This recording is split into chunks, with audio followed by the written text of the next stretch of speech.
I fundamentally disagree with the fact that he gave up. He didn't. It's comfortably the worst bottom five I've ever seen. 5 wolves, hen, and then one deer or whatever it is.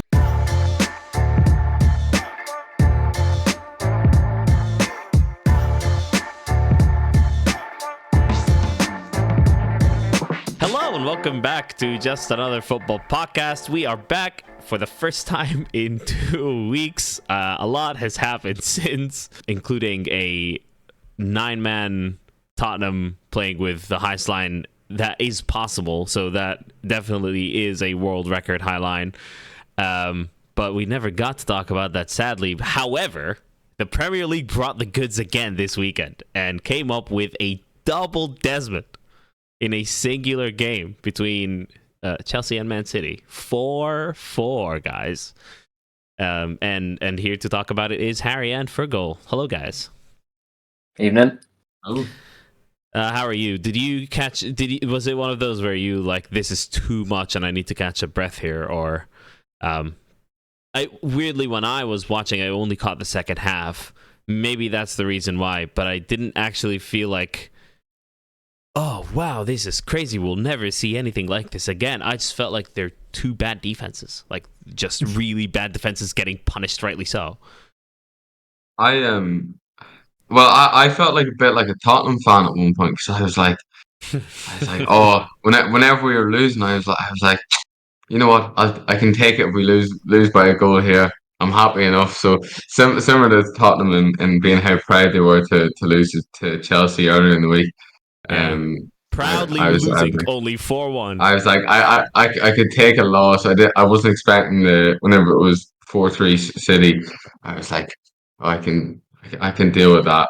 If we can just actually breathe, because I did forget we haven't actually chatted about that game. Yeah. And everyone else has covered it.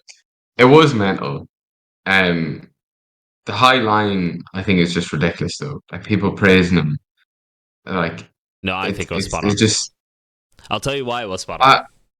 But after let me make my point. Go on. So, I think he's calculating. He's gone. Chelsea are awful here. We might actually get away with this. Mm-hmm. I think he's given up on the game. Like that game, he's gone 9 men. We're losing this. I think he's taken a bigger picture view of the game and or of his team and has gone. We'll actually benefit. The fans will benefit. The team will benefit more from continuing to play as they aim to play with going home. I think that's what the thought process was behind it. I think he was there playing the sort of odds. If we're going to lose, what's the best way to lose for that team? And I think he's probably gotten the best outcome. The fans loved it, and his players probably got a bit of spirit going into the next game to lose 2-1 to us. But that's the only benefit I see coming from it. Because people are saying like, well, if you drop back, Chelsea are definitely winning. Are we? We've been terrible against teams that have played a low block. We didn't have informed strikers, and we've given our striker who's been like struggling for goals, struggling in front of goal, giving him 3 tap-ins essentially. It's like for winning that game, I don't think it was the right decision. If you're taking a more bigger picture, holistic view, I understand it, but I wouldn't be happy with my manager giving up a derby game for a more holistic view. But then maybe that's the difference between Chelsea and Spurs fans. I don't mean that in a slight either, but that's what Chelsea fans maybe a bit more pragmatic. Here's the thing, though, Fergal. I fundamentally disagree with the fact that he gave up. He didn't. He was trying to win, and he almost scored a second, and there was a long VAR check for an Eric Dyer second goal, and off a set piece, which was the idea is, if we can win it in midfield, great. If we don't, then our high line is high enough that, Chelsea's well, Nicholas Jackson is going to be the main runner. If not, then Sterling will try to. The Sterling runs are the ones that worked, but Nicholas Jackson isn't like he got caught offside so many times. And then if the ball gets passed through,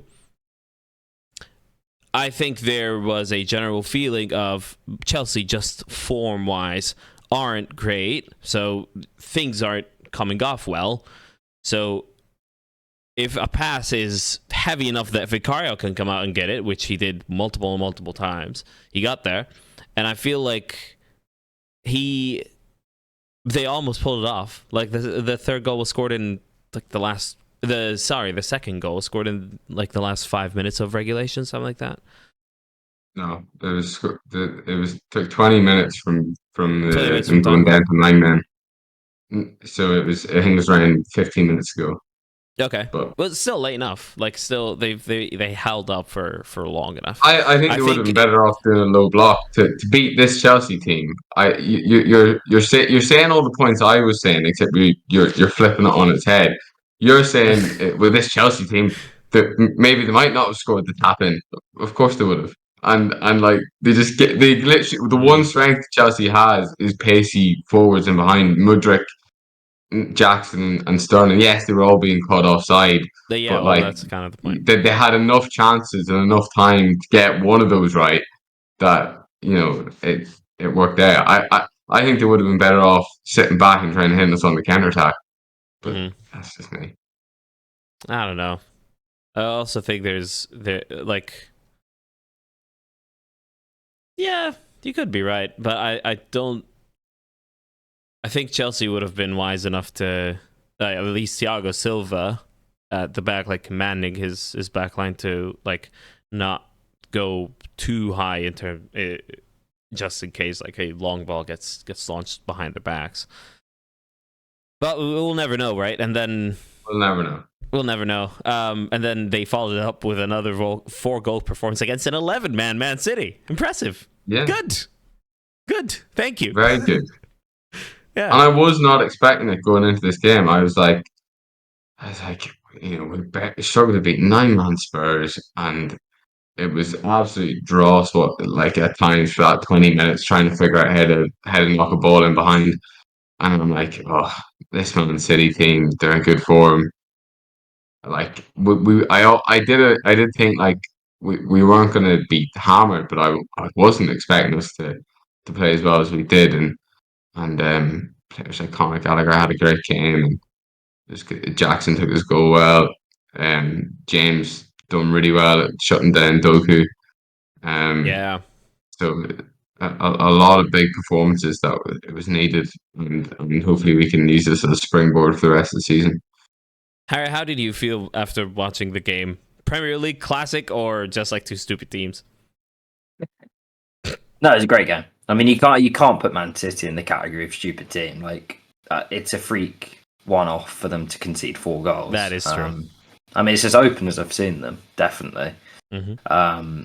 But you have to give credit where credit's due. Like, I think, and this isn't kind of just sour grapes. Like Chelsea against us put a good performance in, but there were certain things that went their way in that game. Like they were given a penalty out of nothing, and then a cross goes in the goal, and it's kind of 2-0. And then we, played well for 10 minutes and got a 2-2 draw. So, like, while that was an encouraging performance for them, I do think you're missing out your lucky goal there as well. Absolutely, but I don't think anyone was praising our performance that day. I think that's the difference. No, that we weren't good. And I think the general consensus after that game was that it was something for Chelsea to build upon. I kind of saw it a little bit differently, but this game, I think, it won't be a false dawn. I think Chelsea have proven they can play against good teams this season. Like they've played against 4 of them, and they've drawn 3, and they could have easily won. Well, they could have won any of those 3 games, to be honest. And they obviously beat Spurs. I think, look, conceding 4 goals is the sort of maybe disappointing part in it. City propped up by yet another pretty ridiculous penalty, which we haven't done the weekly bashing the referees yet. I mean, you don't seem to be as convinced about it. Yeah, we're 9 minutes into recording. Yeah, So it took all of 10 minutes. Like, I don't think that's a penalty. Then they get a deflection. So maybe you are unlucky to concede 4, but I think equally the second goal is bad defending. The third goal, I think it's really poor what Caicedo does, jumps and has a gamble. So there's definitely parts of it where you probably need to smarten up, because I think scoring 4 goals, like, you should win any game of football. Let alone against Man City. If you say you're going to score 4 goals, I mean, good God, how do you not take a win from that? But I think it's encouraging. I think they need it. I mean, they've got, the games don't get any easier. I think that's the disappointing part. If you're a Chelsea fan, it's not necessarily the points differential, because there's still a lot of the season left, but it's more the games that have been played already, the points you've kind of left on the table. You're essentially playing catch up against actually better teams. And I think it's a chance to beat teams that you obviously are trying to catch up. So it's an opportunity, but it's not easy to kind of reel off win after win in those games. Like, you're playing well in these games and getting draws, which probably tells you that it is. For example, Liverpool, after beating Brentford 3-0, we lost to them. Yeah. There's you get the same 3 right points, there. right? For those fixtures, much as you were great against Man City and you played well against Liverpool, played well against us. Like, Liverpool beating Brentford 3-0 earned them the same points as you get for all 3 of those performances. So it's one of those. I think you do need to improve against the worst teams. I'm stating the obvious by saying that. I think once that comes, there's a good tactical kind of template in place there. Like, it's mad to me when I look at the table that Chelsea kind of are where they are based on what I've watched. In truth, like, there's sort of teams that are above them, and I think there's a couple of obvious ones you just look at and go, like, how on earth are they where they are in the table? When I've watched what I have this season, but they have to roll the punches. They got to play catch up, and it is what it is. But it was encouraging. I thought it was a good game of football, obviously. And I'm glad City dropped some points, because it just kind of leaves the door open a bit as well. Oh, wide open. The difference between first and fifth. Do you know what it is? Like, right 3 points, isn't it? 3 points going into the November international break. So in the Christmas run-in, we have an interesting title race. Speaking of, if you're new around here, or you're coming from the James Alcott the narrative video, welcome. I said something on there that Harry doesn't know quite yet about, which is, I think Liverpool finish above Arsenal. So you were at the Arsenal Burnley game, of course. You won 3-1. And then we followed that up by winning 3-0 against Brentford. I always get when I say Brentford, I always stop myself from saying Bournemouth for some reason. But whatever. I watched that game recorded, so I knew the result going into the game. But watching the replay, I felt like it was such a tricky game, and Brentford were really shutting us down, and we weren't quite connecting goal scoring chances into like 40 minutes in, and the crowd at Anfield was going after Paul Tierney, who famously, obviously, Jurgen Klopp said, "I have a problem against Paul Tierney himself." Like, that was a quote he said about Paul Tierney, who's like enemy number 1 at Anfield right now. And it was like very tense until Salah scored. I just feel like a game like this, I immediately had a thought of, like, if Arsenal play this game, I don't feel like they win, or I don't feel like they win it as easy and comfortably as we made it seem at the end. And I just feel like Liverpool have a little bit more answers than Arsenal at the moment. You're going to find out, because we've got Brentford next game. So you're not going to have to wait very long. Yeah. Arsenal and Liverpool do it in very different ways. Yeah. I mean, if I focus on Arsenal for a minute, what cost us last season was conceding too many goals. In truth, we scored 87 goals, we conceded in the 40s, and that ultimately is what costs us winning the league. If you want to win the league, I think it's kind of 20 to 25 goals is what you need to be aiming for, really, and any more than that, and it becomes tricky. And you look at it this season, obviously Arsenal Liverpool have the same defensive record. I'm not quite sure how, in truth, looking at the underlying numbers in that. I mean, we've been a lot better. We've actually been the best side defensively in the entire division, which is a marked improvement from the end of last season where we just couldn't keep the ball out of our net. We were conceding sort of 2s and 3s, and it was ultimately what cost us. I think the trade-off for that has been that we've lost a bit of attacking fluency, and I think we're not creating as much. And it's weird, like we've also scored, I think maybe 1 goal less than Liverpool, but like we're creating a lot less. So that's sort of what I allude to when they say kind of doing it in different ways. Like, yeah, I don't think we beat Brentford 3-0, but I also don't think we give Brentford 2 or 3 one-on-ones, which they had in the game. So it's one of those, like, I think Liverpool look like they're going to score more goals. They look more dangerous.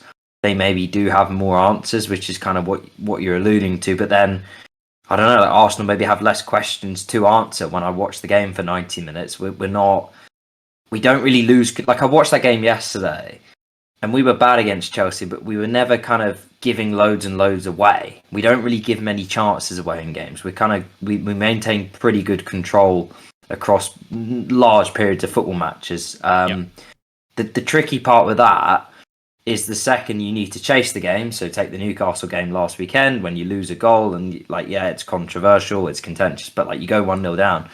And then we didn't really seem to have the answer to kind of change gears and go up the gears basically and put the pressure on. I think we're good front runners in games. So I know what you're saying. I again, like a lot of this is going to come down to luck, I think, because I look at us this season and we've had to contend with a lot of injuries. Obviously, playing Champions League football this year, like I think low key, it's actually been a really good start to be where we are in the table. You know, we've played 5 of the call it top 7 in the 12 games so far, and you're 1 point off Man City. Like you take that all day and top of the Champions League group. Okay, we went out the League Cup. Like, you know, is what it is, but we've managed the schedule quite well, and I think you take the. I mean, you see with Spurs, right? Like how quickly it can kind of cut. You have one bad week, and it can come unstuck very quickly. So, but Spurs got like ultra unlucky though. The Spurs losing, 2 starting. They lost 2 important players. Left back. Yeah, I wouldn't call the red cards unlucky. I thought they're just stupid, like both of them. I think losing. Madison and Van de Ven are. Well, Madison, look, it's a bit like. Not to kind of compare it to our situation, but we've pretty much had every attacker injured at some point this season. Like not for 3 months, I get it. Like those are obviously big blows, but I think you look at Spurs, and the reason you don't put them in that conversation, take away kind of the pedigree, and it feels like they're maybe a year or two too early, is the squad. The squad isn't there. Like in those attacking positions, in those defensive positions, you're 1 or 2 injuries away from playing. I mean, you look at the back 4 they played on Saturday; it was completely makeshift in every position. So that's what's kind of holding them back more than anything. And I think it was mental how like Eric Dyer was so dependent on Ben Davies to cover in behind him, which is like it's bad whenever you're relying on your like just as old ex left back that's now doing a job. It's not a great position for Spurs to be in. No, but no, I think that just shows, right? Like you take them, they've been flying, had the best ever start to a season, and you know it can change very quickly. So kind of like where everything seems to be a crisis. I think Liverpool fans have been a bit similar this season, sort of like more pessimistic than they should be given the position they're in the table, at least kind of from what I've seen. Like they weren't great against Luton. That wasn't a good performance. They followed it up by losing to Toulouse. Like, you know, Europa League, like who really gives, who cares, to be honest. And it's kind of like all doom and gloom again. Like, oh, you know, we can't play away from home. We can't defend. We don't control it. Like, not everything's going to be perfect, right? Like, to be in the position you're in, you definitely would take, and it's the same with us. So that's a big game. That Liverpool Man City game is a big game after the international break. I think bigger probably bigger for City because I think that the expectation is for them to win, if I'm honest. And if Liverpool win, it's a fantastic result. I think that's they've got an opportunity there to really lay down a marker if they win. I think it's more of a problem for City if they don't win as much as if they do. You probably look at it and go, well, they'll win the league now. But if they don't, there's that doubt there, isn't there? Because then you look at it and think, well, they've played Arsenal, they've lost. They've played Liverpool, they've lost. Like, questions start to them. And then they've lost, 3 of their first 13 games or whatever it would be. And you're looking at it and thinking, well, are there cracks there? So I think there's a title race. They do have De Bruyne yet to come back, though. Yeah, I mean, look, there's always that thing with Man City as well, that they'll get to that period after Christmas and they'll do something that they're not doing at the moment with the tactics, and all of a sudden there'll be a player that just comes into, like Jack Grealish will start putting up the same sort of numbers Doku is, or like, you know what I mean? Like there'll be a player that comes into form that you weren't expecting, like Ake all of a sudden.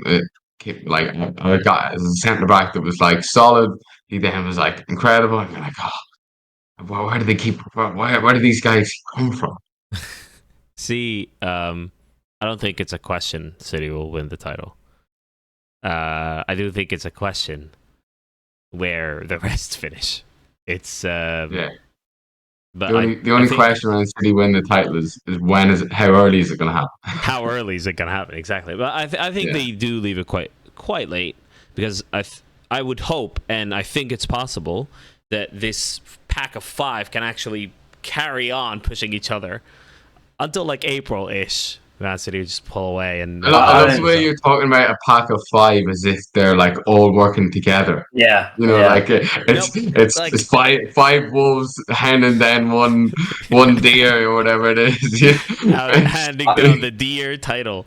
I don't. Yeah, I also don't see it that close. If I'm honest, like the way I see it, if you're kind of breaking it out into tiers, City are City. They are on their own. I think you've got Arsenal and Liverpool kind of, in one tier, and then I think you've got Spurs, you've got Newcastle, you've got Villa, you've got, if you want to throw Chelsea in there, like from what I've seen, I think as much as the points, obviously Man United are much closer to it, but I just cannot believe they're where they are in the table based on what I've watched this season. They are the form team in the Premier League right now. I couldn't believe it when I saw that tweet. That they've got the most points over the last 5 games. Yeah. They're 6th with a -3 goal difference. They've won every game by a goal this season. It's just, and I've seen their upcoming fixtures. Like, I do think time will do its thing, but we'll see. Anyway, they're 6th. Like, again, like, put them in that, but I think that group is closer, like the top of that group's closer to the bottom of that group than I think the top of that group is to Arsenal and Liverpool over the course of the season. I do honestly believe that the gap between 4th and call it 6th or 7th will be smaller than between 4th and 3rd, and I'm happy to be proven wrong, but that's just kind of, Spurs have had a great start, but you see how quickly it can change for them. And I don't see the teams above them dropping off that much, and I think they could really struggle in the next few weeks.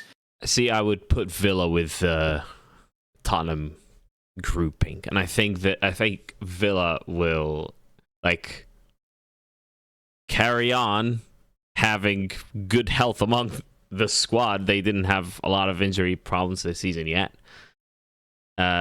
Possibly have another striker in there that is reliable enough to cover when necessary, because Ollie Watkins played like every minute. However, the Aston Villa are very capable of like keeping up. They are incredible. They are actually. They did lose 2-0 to Nottingham Forest 2 matches ago. I know they lost 2-0 to Nottingham Forest 2 matches and ago, but we drew to in town. 1-1 a game ago. Well, funny enough, so Villa and Liverpool have the sort of similarity of Liverpool won every home game this season. Yes, we did. Yeah, because Villa are very, very, very good at home. I mean, it's 13 home wins in a row. Yep. But they're quite shaky away. Like, they got thumped up at Newcastle. They lost handily at Anfield. They beat Chelsea. Chelsea were down to 10 men. They didn't really deserve to win that. They lost to Forest. Like, they're only going to go so far if they continue to be flaky away from home. It is my opinion. I also the home think games are going to get harder as well. I think it's Valid harsh on opinion. Spurs about the are you only putting Spurs and Villa on the same level because of the injuries and I'm not. this week? I'm not. I kind of the way I describe that, as I say, like I see that kind of as, if you call it a battle for champion. I think Spurs are in a battle for Champions League football now. I like, honestly, and I know that might be reactionary to say, but I think they're one or two bad results from. They were looking up the table. If they lose a couple more games, which they got Villa next, then they got Man City after that, then I think they got Newcastle a couple of games after that. Like, quite quickly you go from looking up to looking down the table, and you've still got another 5 or 6 games before you get Maddison back, before you get Van der Ven back. I think that it's only the injuries that have.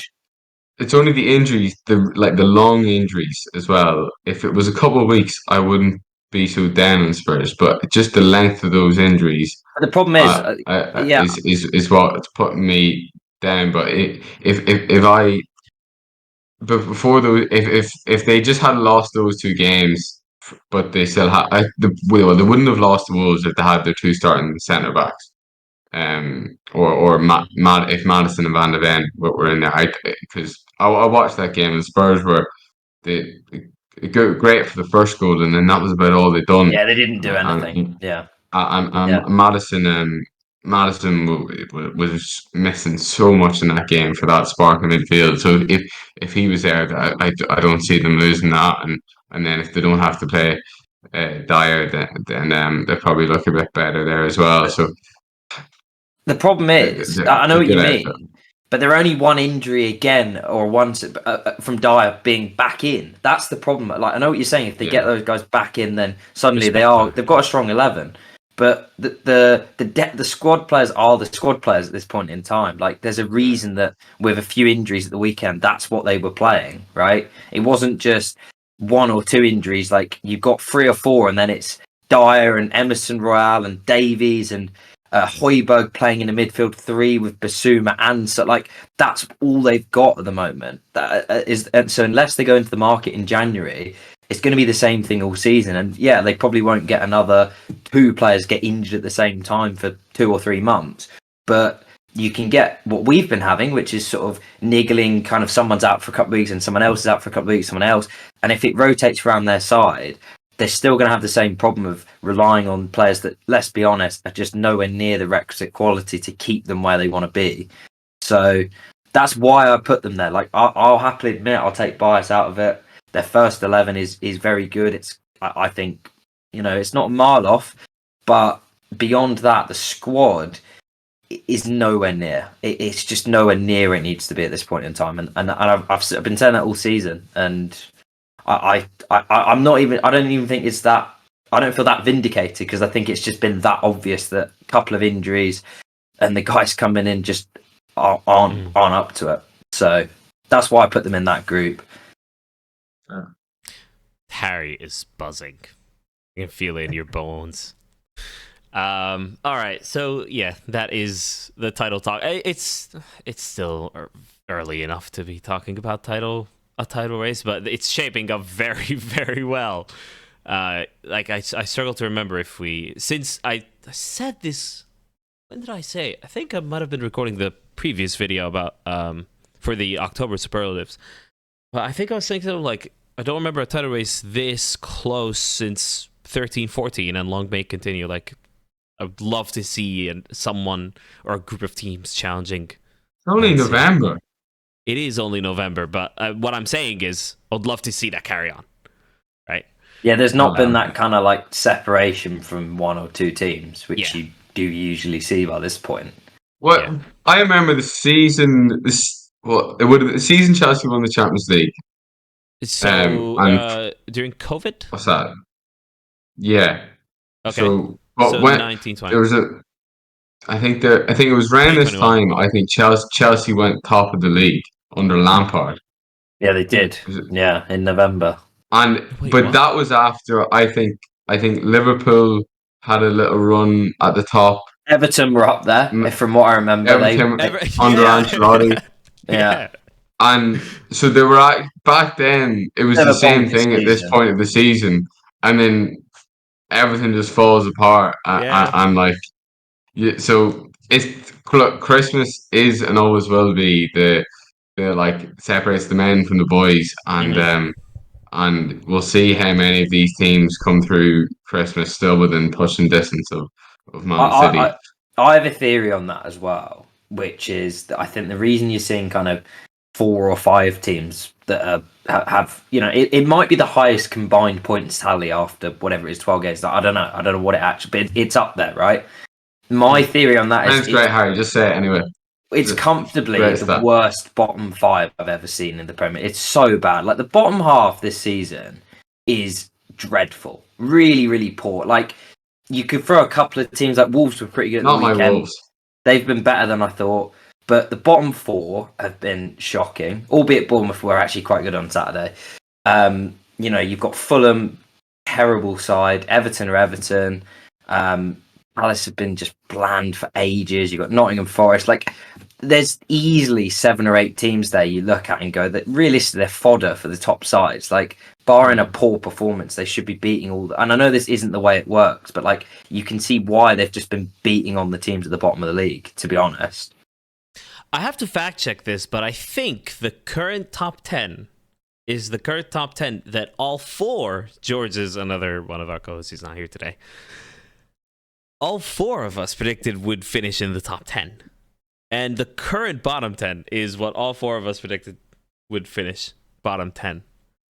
So you might be right. I can't remember if I had Brentford 11th at the moment. I can't remember where I think if I I was had them quite top 10 petty. or not. I was We petty all- with Villa.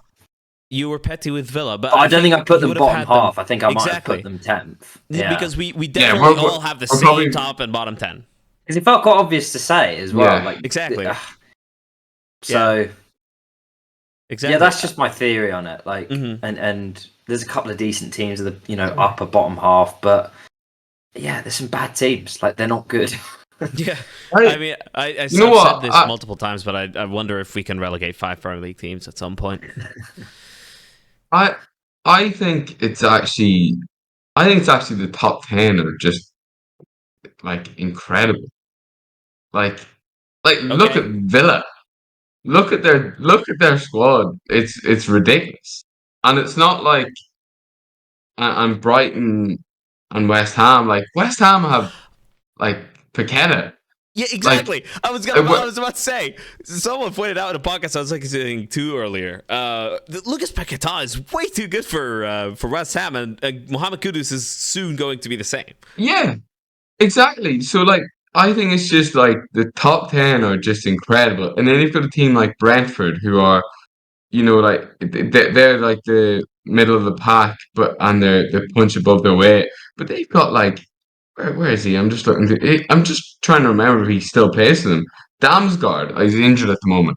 Mikael Damsgaard, yeah. just as an example of a player, had an unbelievable Euros. Yeah. Was done well. It was at Sampdoria he came from. And he's nowhere to be seen in that Brentford side. Maybe it is just because of his injuries. But like there's an example of a player that was like, for a lot of other clubs in Europe, he's probably going into a top half team and is regularly starting, based off what he'd done previously. I think most of these teams, even in the bottom half, have like a quality player. Pablo Sarabia and Pedro Neto at Wolves. Yeah, that goal for Sarabia at the weekend was terrific. Yeah, it was a great goal. The touch and finish, incredible. You've got Eze at Crystal Palace, Calvert-Lewin at Everton, Nottingham Forest. Nottingham Forest have Ibrahim Sangare. They should. I think Sangare, they really should be doing better. Like every time I look at their squad, I'm like, one, there's too many players. There's actually too many decent players. Like Pawanini, Gibbs White. I don't know. I think the Premier League is like super solid at the moment. There are a couple of teams. I think that the promoted teams this year have been very poor. I don't think there's any doubt about that. Absolutely. Like the fact that Luton are doing the best out of all of them, and they're the one that everybody was like, they'll give it a go, but they're definitely going down. Benny's doing his best, but he can't carry them. He can't do it all himself. But he's doing all right. But yeah, I think it's being harsh on the bottom teams. I think it's that top 10, 11. Well, Wolves potentially, I think are one of those teams that are solid, but definitely the top 10. Like Chelsea are in 10th, so if you go from 10 up, like there's a lot of money there, a lot of teams that have been in the Premier League for years now and have built on that success, Yeah. and now have the money for it. I think it's harsh just in comparison they are fodder, but there's a lot of quality in the bottom half as well maybe on an individual level.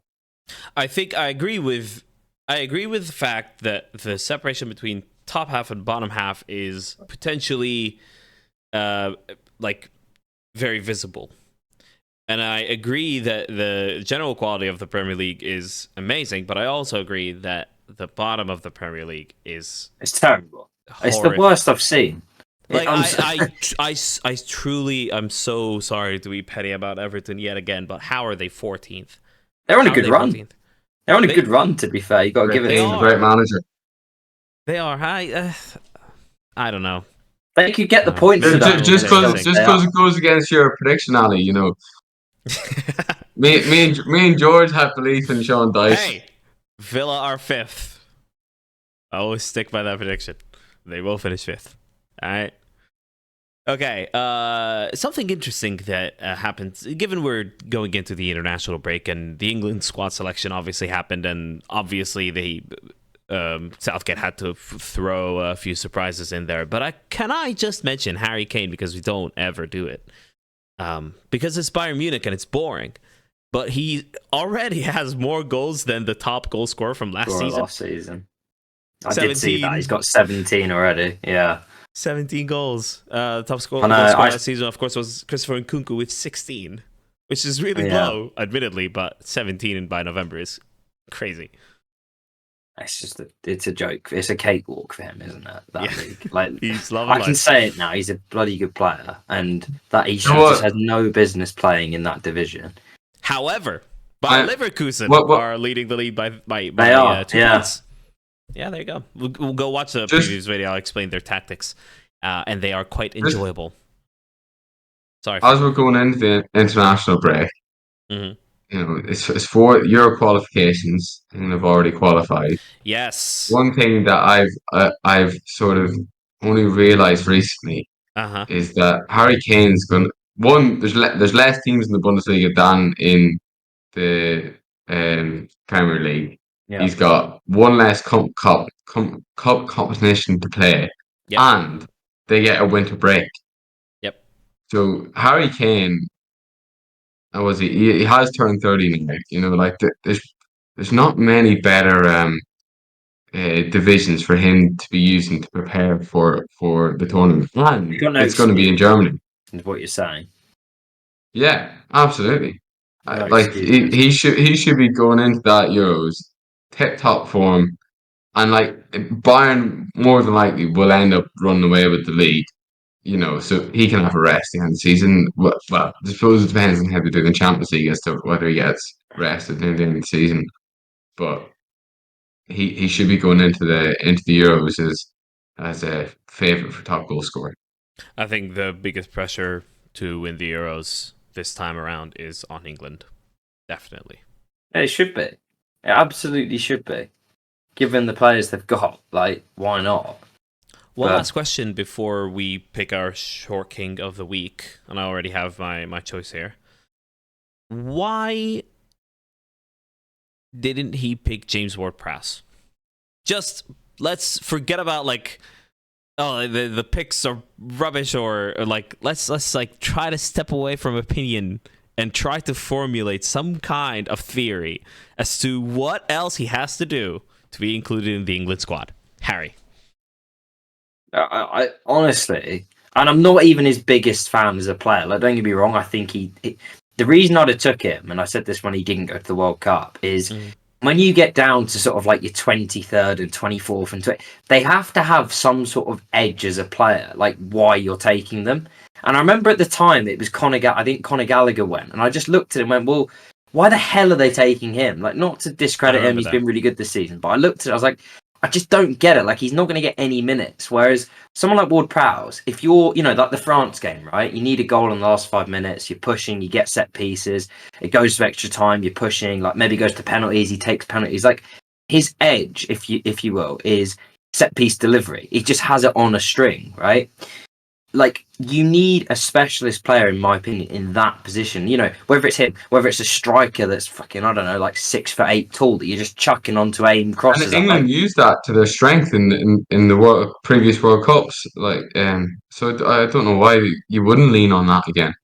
They've always been big on set pieces under Southgate. And that's why I just look at it and go, it baffles me. Like, is there something we're not aware of? Because to not take him, and to continue to take Henderson, and continue to take Calvin Phillips, and it makes an absolute mockery. I mean, it's not the only one. Like, I don't know how Sterling's not in the squad again. Yeah.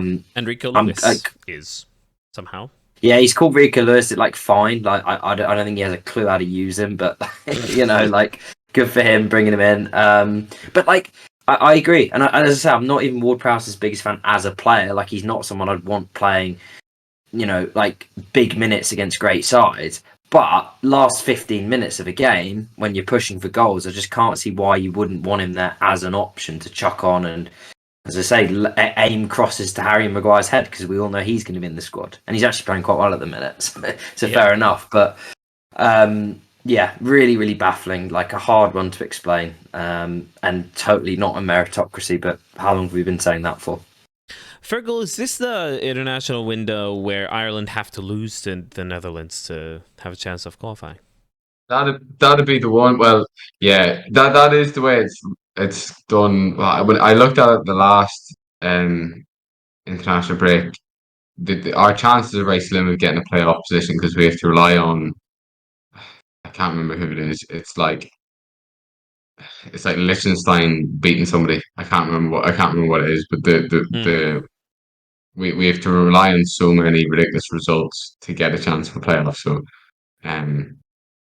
we're just not going to worry about that. Okay. Okay. All right, fair enough. I'll shut up now. Let's pick our show king of the week.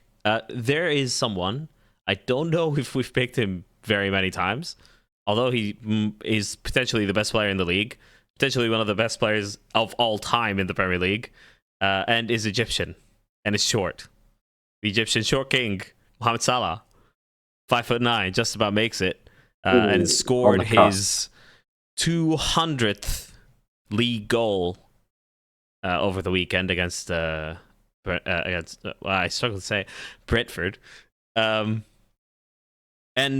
the second goal was like, he just like, the ball comes in, Tsimikas busted, I got to get to the byline and slid just about to keep the ball in, and it just hops on his head and he just bounces it off his head and it just drops into the corner as if nothing happened, and there's like a confused sound look about the stadium. It's like, wait, why is he not celebrating? And it turns out he's just like, I don't know if this is a goal or not, and then the goal gets given and he's just no reaction at all. I just love how cold he is these days. Yeah. So yeah, that's him. No bias at all there then, Harry. No, not at all. Not the fact that he's Egyptian. Do you have any other options though? I mean, Gary O'Neill is always an option. Yeah, the big dog. Gary O'Neill, the big dog. Wolves, I watched this game. Wolves dominated Spurs. Well, not quite dominant. They were on top of Spurs, had a lot of control, and it was only like for the lack of a bit of quality in the final third, like, and then it finally shone through. Yeah, but like, I see Semedo, he is so bad at right back. the amount of times he was getting into, like, his positioning was great. Like, he was arriving onto the ball in great positions, and then he was just taking 2, 3, 4 touches instead of, and hesitating whenever like you're on a really quick move and you're just like, right, square that 1-1-2 with somebody. He was one that was quite poor, and then Cunha was another one that I thought poor decision making. he played great against Man United, even though they lost that time, and he was great at driving with the ball. But and he ended up getting an assist for the Saliba goal. But the amount of chances he wasted in not moving it on quick enough, and just a bit over dribbling a bit. But great result for us. Lamina was brilliant for them as well. Don't mind a bit of Wolves. Yeah. They'll do all right for me if they play like that every week, it was a great win, great last minute win. So yeah, Gaz O'Neill for me again.